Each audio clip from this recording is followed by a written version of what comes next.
So I'd like to make this as interactive as possible. And I don't know, this is my first trip to Rochester, Minnesota. I've never been, I've actually only been to Minnesota one other time for a swim meet many years ago, 30 years ago. And so I don't know what most of you guys are, where you're employed, or if you guys are actually doing startups now. How many people with Mayo? Just a couple. And how many people have their own startup? Quite a few. Good. And so most of the stuff, when I was asked to speak here, actually by Charles and Jeff, let's just start at the beginning. You know, I was asked to speak on a specific topic, and this is what I'm going to do is try to go through the topic, but also then go off maybe on a few tangents about what it's like making startups work, and you know what kind of other considerations you put into it. There's a big push now, and it's been you know the last 10 years of having a lean startup, so you can start up a lot of things with not much money these days, and so the funds which used to be, you know, at least there are some still in the many billions, but funds are smaller now, so they're, you know, not as much capital is needed in the first couple of rounds to see if the startup works. But in general, you know, a lot of times at the beginning of a startup, you know, you're looking to see what really matters.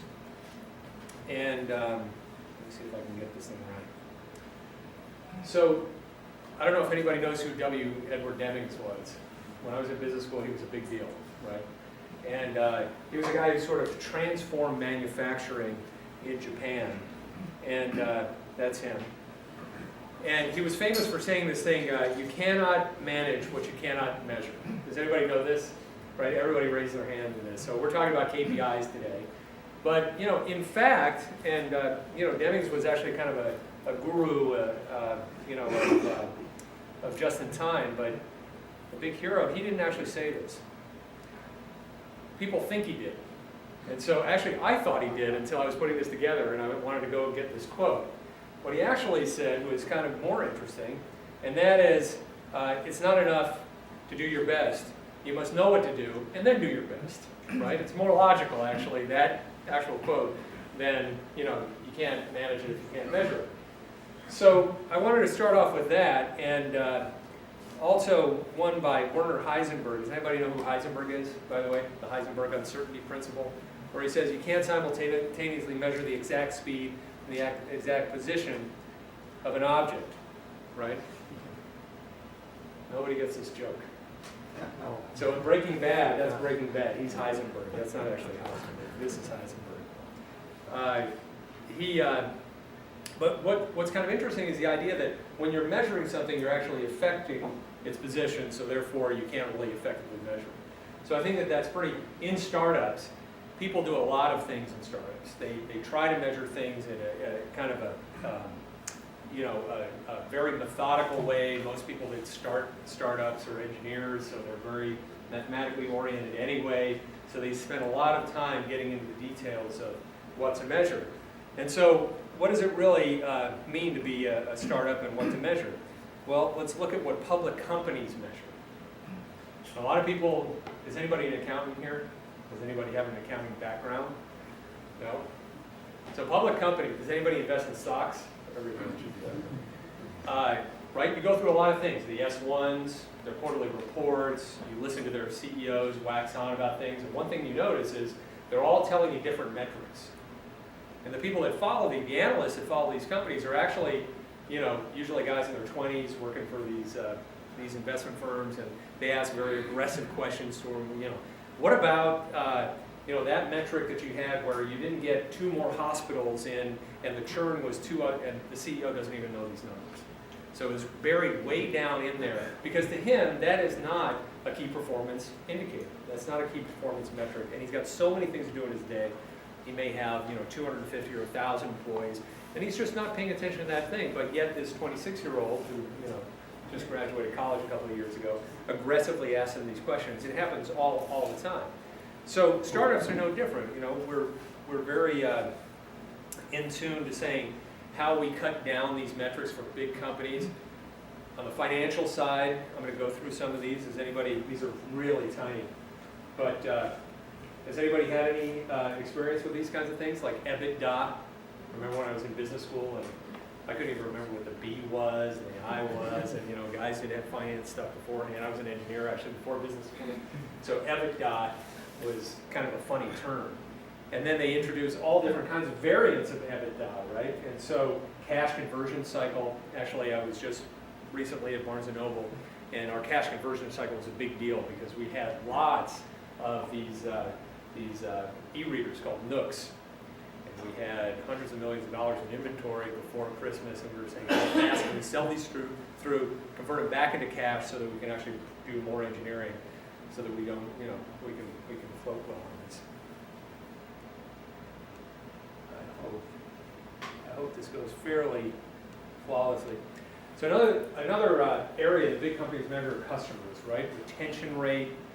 All of these look fairly familiar, right? One of the big things that you get in just about any consumer-oriented business is churn. You'll see this from cable companies to anybody that has SaaS businesses. And these are one of the things that people like to measure is complaints, right? How many people are calling up and complaining? A lot of the times that gets into a level of detail that people don't like. On the marketing side, there's your market growth rate, your market share, search engine rankings, if you're doing digital marketing, things like this. These are very familiar to people, right? Also, the operational side. And these were about 75 metrics that I put together over the course of time that I have seen people go through and spend a very long period of time getting down, this is what we're going to put into our quarterly report. Right? Then there are these kind of new age ones. You see Amazon coming out with this. What's our carbon footprint? Are we carbon neutral in this? United, I checked in for my United flight, which was canceled tomorrow, and they said, hey, do you want to commit $10 to having a carbon neutral flight? Has anybody seen this now? So you're actually giving them more money. You don't know what they do with that money, but I'm sure they just put it in one pocket. Do you think they're going to report that on their quarterly report? Probably not. And then there's the employee stuff, right? One of the things like revenue per employee, right? They measure these things. Salary competitiveness ratios. So my whole point in bringing these up is to show you that you get headaches looking at these. When you're a startup, everybody's head is way down right at the surface of the ocean, right? And coming back just to do an offsite for somebody is really difficult, right? How do we go back to the 5,000 foot level rather than the 50,000 foot level? I mean, it's almost, there's this huge disconnect, right? So people when they start startups are usually very idealistic, and they're also very naive. No matter if you start a startup when you're in your 50s or when you're 24 years old, you still have, it's what you don't know which actually helps you, right? So this is what people think it looks like in a startup, right? They're going to go from here to there, and how are they going to do it? They're going to do it in a straight line. They always think this. And everybody knows that actually what reality is you go from here to there like that. There's no straight line at all. And moreover, some of the times it goes up, and some of the times it comes down, right? I can't tell you how many quarters I've been in startups where you go, didn't we just go backwards this quarter? And yet we're going into the board meeting and saying, Jeff's going to laugh at this, saying everything's on the up, right? And you're hoping that they don't ask you the tough questions of what's underlying. In general, though, there's a feeling that the board is going to get when they're there to hold your feet to the fire. That are you giving me the proper KPIs, right? Am I really measuring the business am I listening to the pulse of the business, or am I actually listening to something else, which is actually bird singing? So here's some more startup reality. When you first start, that's what you think. I'm Superman. I'm going to do all this stuff. Remember one of the Superman movies where, Lex Luthor, is that his name? Goes through and destroys the railway, and Superman puts his body down, the train goes over it. That's what you think. I'm going to be able to bridge any gap in the organization. And what happens is, usually, we had dinner last night with a great entrepreneur in Minneapolis, and, this is only his first job. out. It's been hugely successful, but if you ask him, I mean, it's this, crazy line that he went, and this is what his parents probably thought, right? He was creating the next Apple. But in reality, you usually have co-founders and people. Steve Jobs had a co-founder. Anybody know who that was? Steve Jobs, yeah, very good. And I asked that to a group of kids, and they were like, "We have no idea." They had absolutely no concept of how Apple got there. But in any event, you usually have co-founders, and the co-founder usually thinks that I'm the guy with all the ideas, right? And your light bulb's off. So you have that tension of not only what we have to go through, to get there, but we also have, two competing ideas usually about what's gonna work and what's not gonna work. I wish I could turn my stuff off. The next time it comes in, I'll turn it off. And this is really the reality. You're usually talking, and he's going, "You're a chicken with your head cut off. I have no idea what you're saying." So that's how usually when people work these things out, they work it out through aligning themselves with what the product's going to be, how we're going to measure what is successful, how we're going to go and talk to clients, and those are the things of why most companies make it. This is why most companies fail. Really, is the first thing is they get ideas, you create a product, right? So they go to the product guy and they say, how should we outline this? They build it, they measure it, then they go back, get some more data, learn it, and it's a loop. But really, everybody thinks that their ideas are the best. And usually it's the highest paid guy who makes his idea be the number one idea. That's usually what happens. And then what happens, why they fail, is that the product manager spends all his time on listening to what this idea is rather than going out in the marketplace and talking to the customers themselves and hearing the nuance of what they're saying and building that back into the product. Then what happens is he forgets to implement, when he's implementing, to say, how do I get the data out of whether people are going to work, if this product is working or not. So a lot of dashboarding is done, and finally the person really says, there's no data, I'm not really learning from this. And that whole loop comes around, fairly slowly. So there's a concept now with startups of being a lean startup, right? So why do most people want to start up? And really, most of it is the good, the bad, and the ugly. Right? People remember this? Has everybody seen this one? Who was the director of this movie? People know?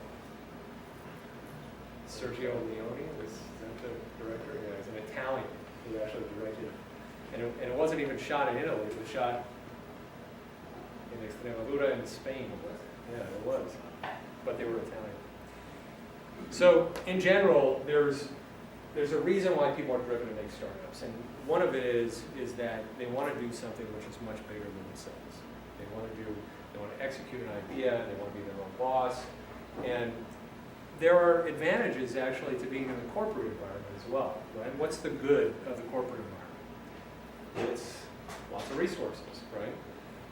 Everybody is always resource constrained, but usually in the corporate environment, people say, geez, at least I got people around me who are able to execute with me. Right? So there's more structure and process. The bad of it is that there's a lot of red tape and bureaucracy. Startups say that's not us, right? And the time to market can be very slow.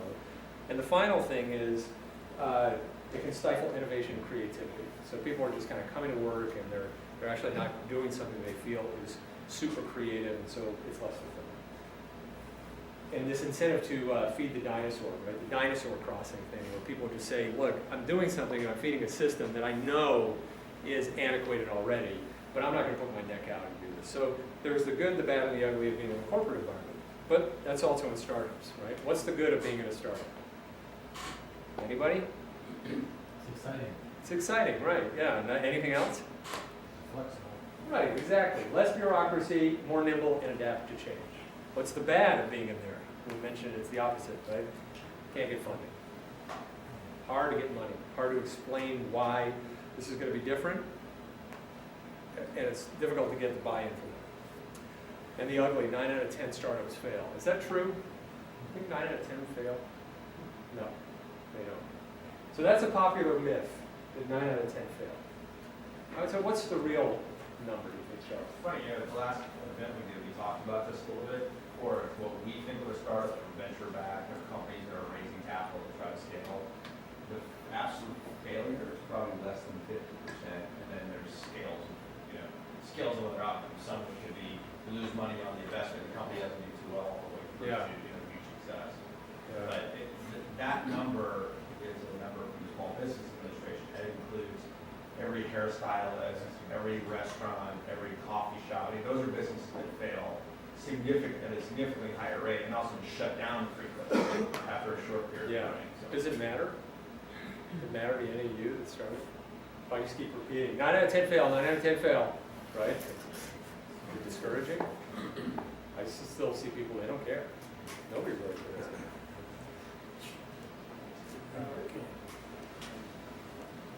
This is going to solve this, I think.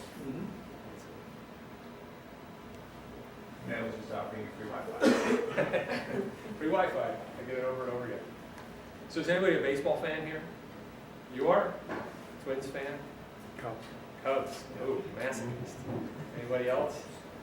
You're a Cubs fan too? No, I'm a World Series champion in San Francisco. I grew up a Twins fan. I heard about those once in a while. Me too, by the way. I'm a Giants fan. So what happened? Who's the best guy on the Cubs? Now John Lester. Okay, what's his batting average? He's a pitcher. Oh, yeah, you're right.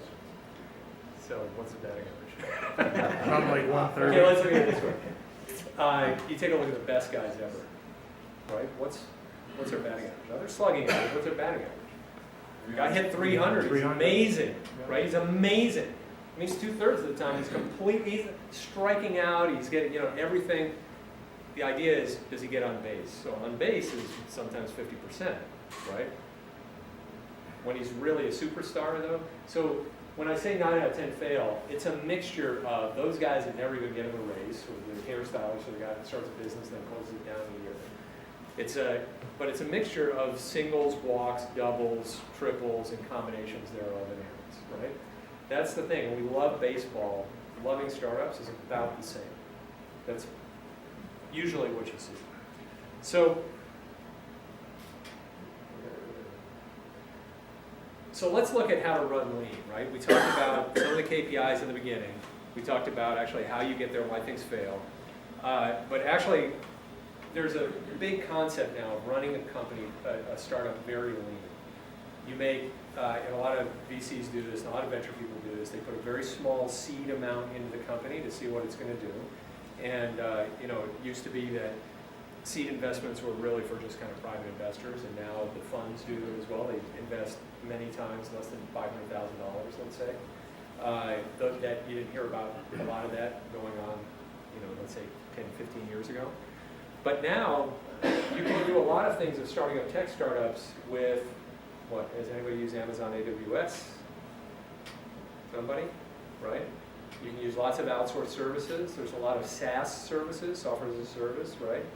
Salesforce is one that a lot of people use. We didn't have access to those software, let's say 10 years ago, or you had to go buy Siebel, which they destroyed.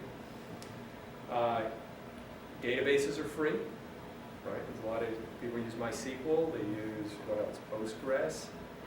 Those were sort of the traditional. Now they're going into unstructured data, like MongoDB, and right. So a lot of this stuff that used to cost a lot of money. You used to have to go, when we started Jigsaw in, let's say 2004, we had to spend lots of money.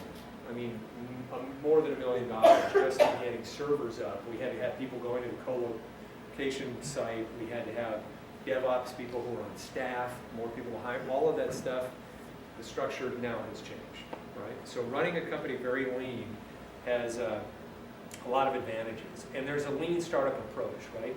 Minimal financial waste, so you minimize the outgoing dollars, you align your product with the market need. We've talked about why companies fail, right?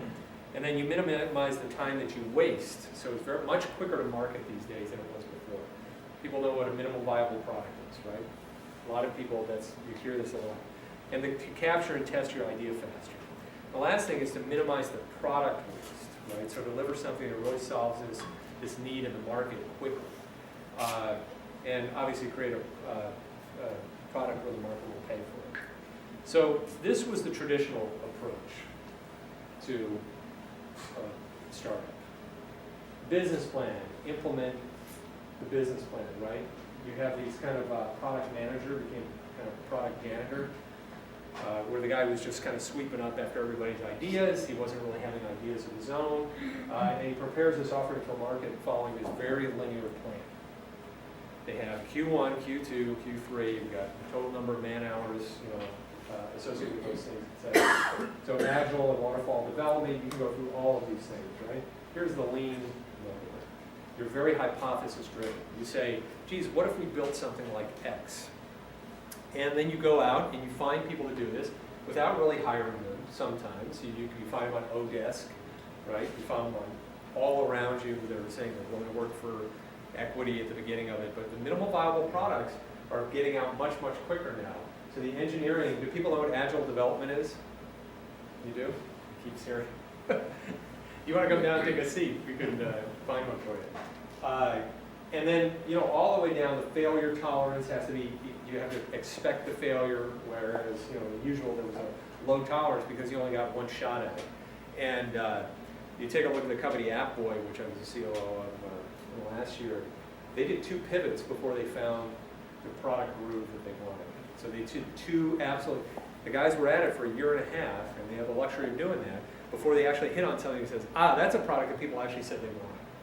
Now that's kind of a long time, actually, for just sort of tinkering around. Usually it's compressed to less than a year. But 2 pivots, I would say, is actually kind of average, where people say, I'm going in, I'm trying to sell this product, I got a minimal viable product, and it's not really working that well. How do I pivot that into something else that somebody else told me they wanted? So in AppBoy, they did app discovery first, and that wasn't working out too well. There have since been companies which are filling that niche as well, and they were trying to do attribution of the downloads beforehand. Other companies did that as well, but it was about timing and market fit. So at the end of the day, there's this report, right? How do you report on all this? Anybody have any ideas about that? Report on it? Cool. Yeah, how do you report on all of this sort of lean development? And you do it in the development itself? How do you decide how far you are along in the development cycle to say how far we are close to the product?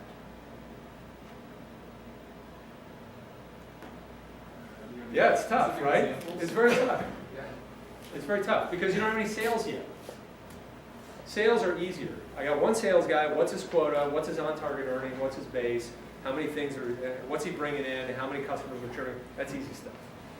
The tough part is measuring the engineering output. How many lines of code did you do today, right? Do people ask you this when you're developing? Nobody does. Not really. And some developer, a good developer knows that more lines of code doesn't mean better code. So that's not even a good measurement. Yeah. More words are not better. More too, right? concise code is better than more code. Yeah. Does anybody else have any input on that? Like, how do you measure these things in development before you even get out? Well, just in our own personal example, we went out and sold the product before we actually had the product. I sold it off a piece of paper. Vaporware? Yeah. Yeah. And then what we were doing is that as we build a little increment, we'd sit down with the people that actually bought it, test it out, tell us what you hate about it, what you like about it. We'd go back and write it down, keep doing that. Then we kind of just cycle back afterward, and we were actually able to start measuring over the course of time. It took us about 4 months to get each of the segments right, at least enough where we can call it a minimum viable product, and the people could use it and it wouldn't break. Yeah. And that was, I mean, it's kind of an impractical measurement, but at least we could look at it and say, well, we know it doesn't take 2 weeks, we know it doesn't take 6 months, so we're kind of in this middle ground of, well, at least we know how long it takes us to build at least a minimum viable product fit. Right, right. I Does don't know anybody if else that's have that kind of practical. experience? Did anybody else sell anything they didn't have before? Yeah. I mean, that's, Well, Microsoft's been doing that, but That's right. yeah, they've done a pretty good job at it too. other customers. Hopefully they'll continue doing that. So a lot of that has to do with, there's this paradigm shift, I think, now that you have a lot more startups. There's a lot, there's a lot of failure in startups, that's true, but there's a lot of pivoting, right? It's that non-circuitous, there's no straight line in it. It's like you're following a cow sometimes. But at the end of the day, you have to have a vision of saying, look, now we've kind of blocked into this. We found the minimal viable product. We've also found actually how we sell it, which it's very good if you could sell one piece of vaporware, but does that mean that everybody's going to buy it? Sometimes not as well, right? So there are a lot of different ways to approach that. So, building the minimal viable product is important, but also more important is, listening to the customer, failing fast, and iterating. So I talked about Agile before. Does anybody have any experience with Agile? You do? Did you have scrums, daily scrums, right? Did you have the product board, product canvas, stickums, whatever they call those? Yeah. So that's a lot of it, where, not only is it good, I think, in groups of, 20 engineers, but also good in, 3 people, one of whom's a technical founder and the other ones that aren't, where you're playing the role of product manager. So usually what I've seen is is a lot of these boards going up and say, here are all the inputs to it, right? This is the market customer, here's the product business, and they just start writing these things down and they're sticking them up. This was one that was actually done by Charlotte Meda last year. I got it off the internet. But there are lots of examples of this, lots and lots of examples of this. And this is another example of how do you measure this? How do you measure Agile? Some people have done it, right? You say, we got a sprint, we've got 4 sprints, right? Each of which is, how long were yours? 2 weeks? A couple of weeks. Yeah, a couple of weeks, usually a couple of weeks. Why? Because that's the usual amount of time an engineer can pay attention. Then he can pat himself on the back and say, oh, wonderful, and it's not very great. More beers, right? 2 weeks, that's the usual thing. I've seen them at a month and 6 weeks, and the teams are not as excited. But the tough part is you say, this is in for this sprint, and this is out. And how much did you complete on the sprint? Did you always complete everything? No. I think usually it's about 60% of the stuff you get done, and the next stuff you just pumped it into the next sprint, right? But this is a very good way that the lean organization works. It's a measurable way because you have goals around it. The tough part is feeding that back to the organization. So I'm back to where I was before, which is basically, what does a startup measure? What do you think it should be? I gave you 75 metrics before. Anybody have an idea? Well, what do you measure when you're starting out? Time to market, Time to market, that's a good one. just how long it takes us to get through a unit, a cycle of development. Right? So at the beginning, it's just a few metrics, right? Why? Not a lot to measure. There's not a lot to measure, and you're not really that sophisticated anyway, and you haven't hired a bunch of finance people who are pushing you on things. But there's one big thing, I think, when you lead with the finance, and that is what your monthly recurring revenue is, right?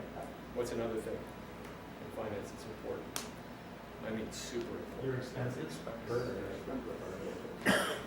Cash, oxygen. How you make the organization survive. Even if you're not paying yourself, you want to know how much cash you have all the time. So when you're coming into the board meetings, actually, if someone's funded you, it's constantly how much cash do you have on hand, what's your burn rate, when are you going to run out of this, when we have to, and I've been through this cycle many, many times, when we have to raise, what's the next raise, right? So that's one of the biggest things, and of course, burn, right? How much are you burning every year? Is there anything else that you really need to? If it's a medical product, you have to do it. Yeah, that's true too. But in finance, and I put this kind of in, you can't see it here, but it's kind of grayed out. It's kind of an optional thing of like your average deal size. Well, what does that mean when you sold something on a piece of paper? It's 3,700. That's pretty good. You knew it. Average deal size of 1, and it was $3,700. No, 4. Okay, 4 deals at $3,700. Yeah, it was an average. And what's the range? Is it 100,000 and $10? No. No. Right? You're asking? No, I'm Oh. just saying in general, I wasn't asking you, but that's a thing that you can't tell until you get a few deals underneath, right? What your average deal size is. That's a very important metric, and most people will ask you, right? What's your average deal size? They don't, if you sell one for 100,000 and one for $10, and you say my average deal size is $50,000, then there's a subtlety to that, right? That more sophisticated people will ask you. But in general, and you don't have to do it at the beginning, you just start out with these few metrics. What about the customers, right? You measure customers. How many new customers? He's got 4. Right? A lot of consumer-oriented things. Are you a SaaS company or are you? SaaS and hardware. Oh, good. Wow. A lot of guts. There's, it's usually just, new customers are important, and the other one is churn. How many are leaving? So the beginning, this company that I was just involved with, AppBoy, we hadn't really made it an entire year with a whole customer set, and we, probably up to about 30 customers, actually over 100 customers, but 30 that really matter. And the 30 that matter, how many all were re-upping, right? So we felt like our churn rate is very, very low. We're not losing deals to people. And that's one of the things I think when you're first starting out that people don't really say, they don't really look at much, but it becomes more and more important over time. So what about on the marketing and sales side? Anything on the marketing and sales? Where do you get your leads from? Cold call. Really? Cold calling? Yeah. Where do you get your leads from? Word of mouth? Partners. You get channel stuff? Anybody do any digital marketing? Yeah. Anybody use LinkedIn? Yeah. LinkedIn's a good one, right? Anybody go buy data anywhere? No? So that's another good source. There's also friends and family, They don't bring you many, though. So usually in marketing and sales, you're saying, what's my cost per lead? Right? As soon as you hire your first sales guy, the first sales guy is going to say, well, I bring some people to the table, but also I got to go get out leads. And if it's taken, well, I got to go to trade shows. Well, trade shows are $10,000 a piece. How many leads did you get from the trade show? One. $10,000 for that one lead. Okay, what's the likelihood of close on that? Well, I don't know. So a lot of those things, as you become more and more sophisticated, just starting out, it's still very important to say, what is my cost per lead? I think of all the things on here, besides, what's your cash, is how much is it costing you for each one of these leads that you're bringing in? Because a lot of entrepreneurs don't pay attention to that very much, and then all of a sudden at the end, when they're 6 months or a year into it, they find out that their cost per lead is insane, and their close rate is really low. And so those things become really out of whack very quickly. So also the second thing you need is the conversion rate, right? And the last thing, which is kind of an optional, is a funnel analysis, right? You go from the lead, what's the next thing? Go to a lead to a prospect, let's say, so you market a qualified lead, then you pass it over to sales, so the sales guy says, I accept that lead, so it's a sales accepted lead. This is the usual funnel that goes, right, in more sophisticated organizations. Then the sales qualified lead turns into what? A demo, a proposal, and a close. And so all those things, guys who are really working, they're professional salespeople are always looking at what the percentage is on each one of those. That's a sophisticated funnel analysis. As entrepreneurs who are just starting things up, most people don't pay attention to that, but it quickly comes into play as you start saying, what's my cost per lead, right? Those are the things that have to be analyzed. Also on product, let's say it's things like logins, or usage of the product, or complaints, right? Those are the things on product. So this is a very, very rudimentary set of KPIs that you say, if I'm just my average startup, what am I looking at measuring so that I know I'm doing a good job? Time to market's a very good one. It's very hard to measure at the beginning when you're doing development work, if you're being efficient or not efficient. But the sprints and the agile methodology, which if none of you have done that, it's a very interesting way of approaching development. Those are the kinds of things that give you some measurability in the development cycle. And then it's, how do I finance and how do I get customers in and how do I analyze what my sales process is. Is this resonating with people? It's much, much simpler than people think.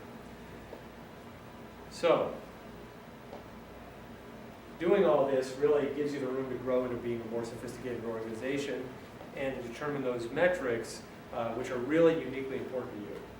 So you're a SaaS hardware company. What's a metric that's really important to you that's probably not important to other people? The cost per unit that we have to manufacture. Cost per unit, because some people aren't manufacturing their hardware.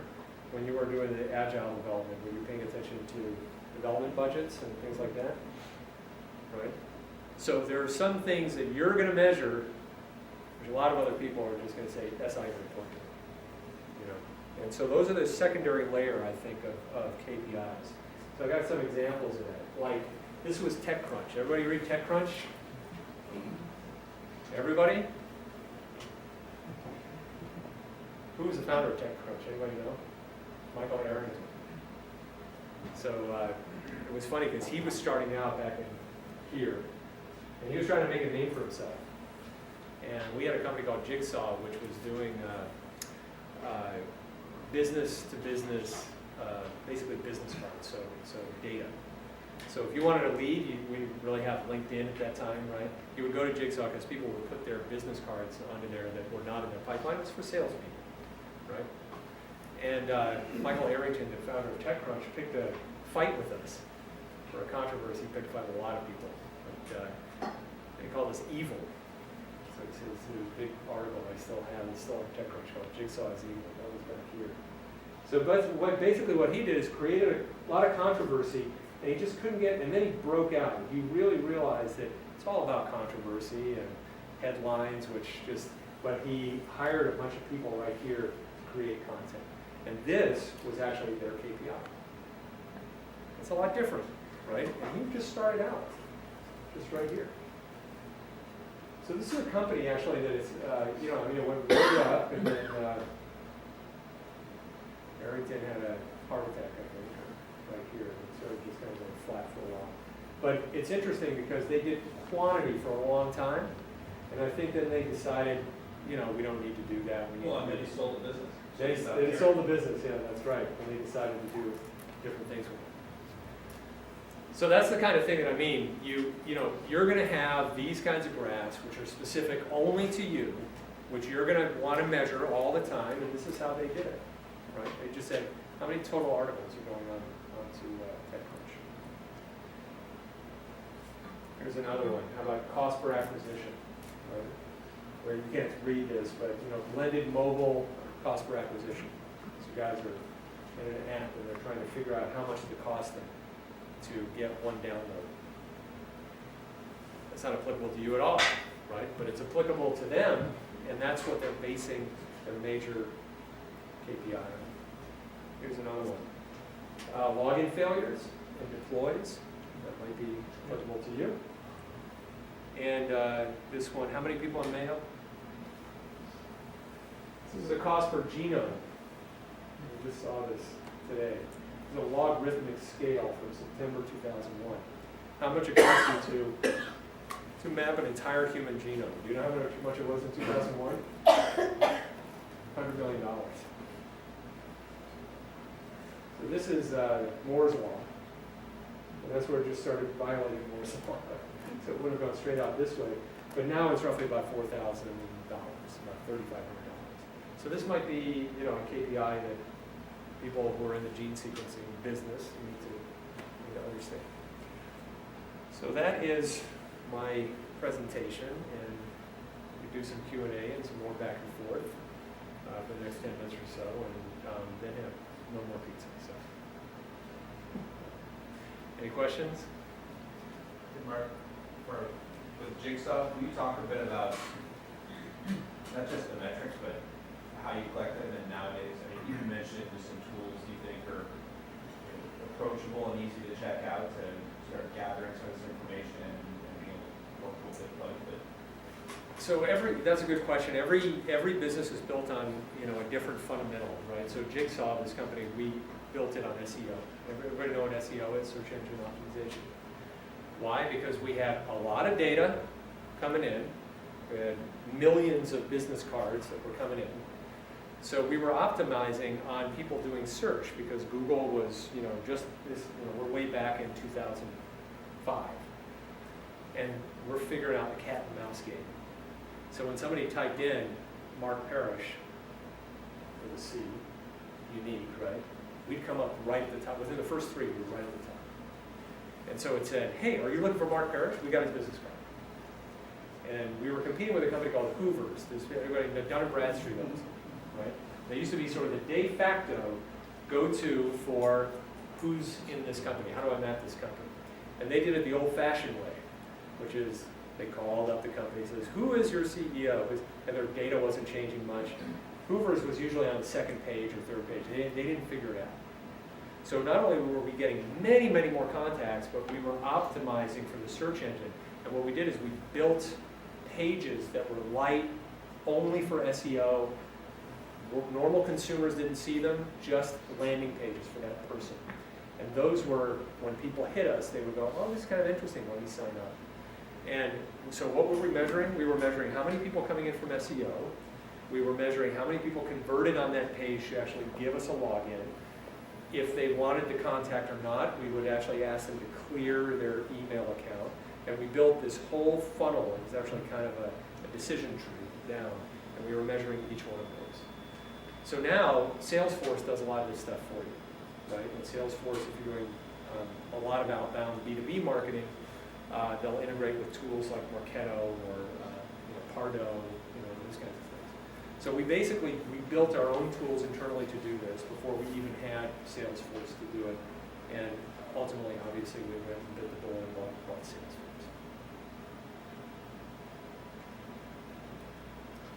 So what do you do? I sell software. You sell software? I was gonna ask you a question, you talked about Agile and the KPIs. How often do you see the KPI change during the iterations? Okay, how long did it take you to figure out, well, we want to measure the logins, and then did it change after that? Did the new KPI take over? Did you start measuring something new? Yeah. Or did you determine if you're still growing? I would say, so I've been involved with a lot of startups and been in a lot of board meetings, lots and lots of board meetings. And what you usually do is you recycle the slides that you had previously, and then you're trying to extend them into the quarter that you just reported. And you're adding to them all the time. And a lot, many board meetings, people will look at things and you'll introduce a new KPI and they'll go, I don't care. And then you go, okay, let me pull back on that one. But what I'm trying to get at in this presentation is that you've got these public companies which, human organizations can only grow at certain rates.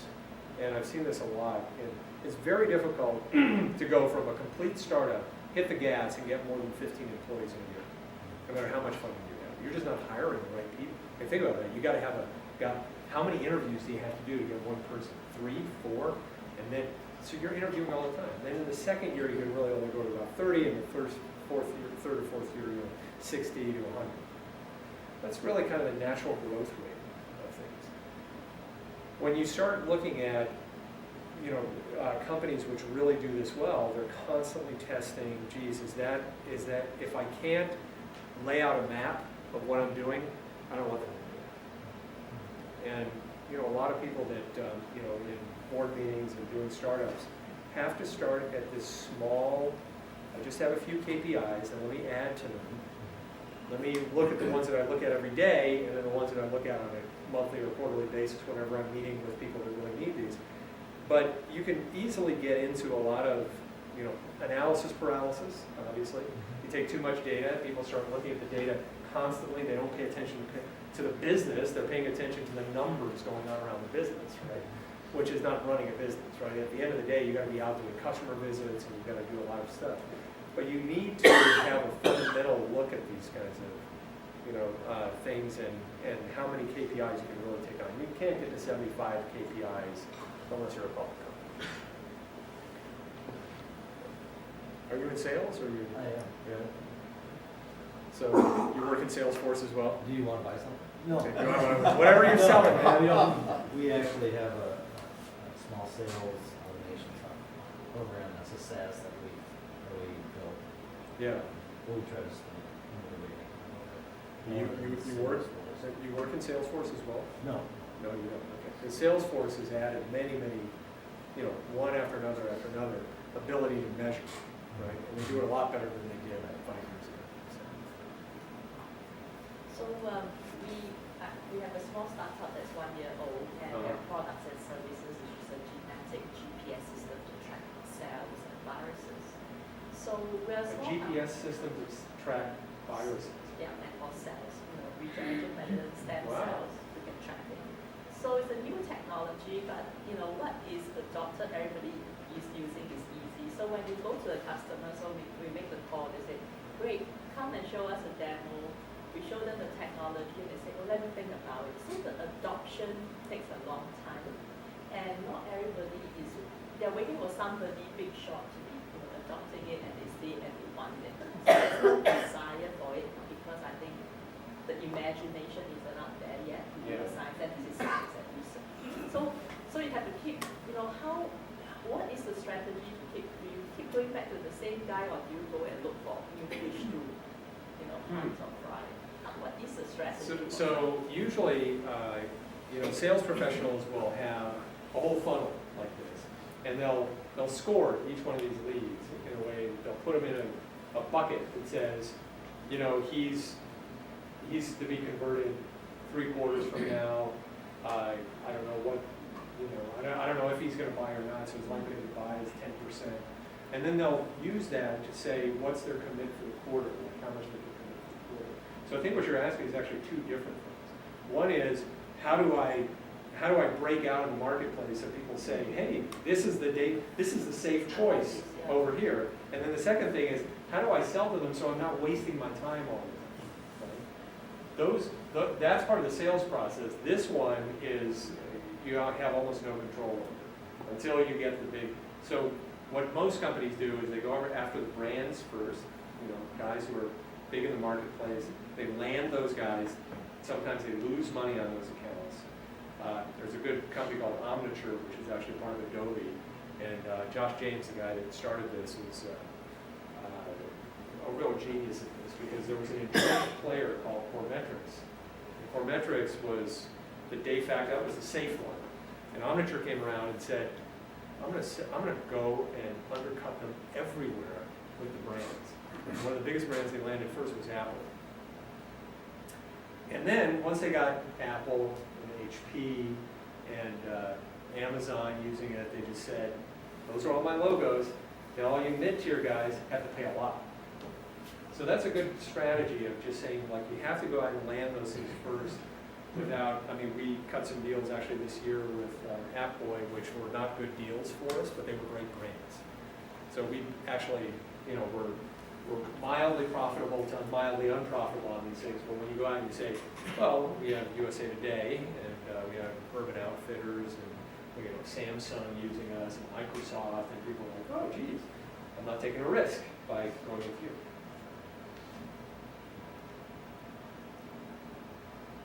Are there any SaaS-based tools that manage the metrics and KPIs? Got like a Salesforce copy easy to use for the overall enterprise.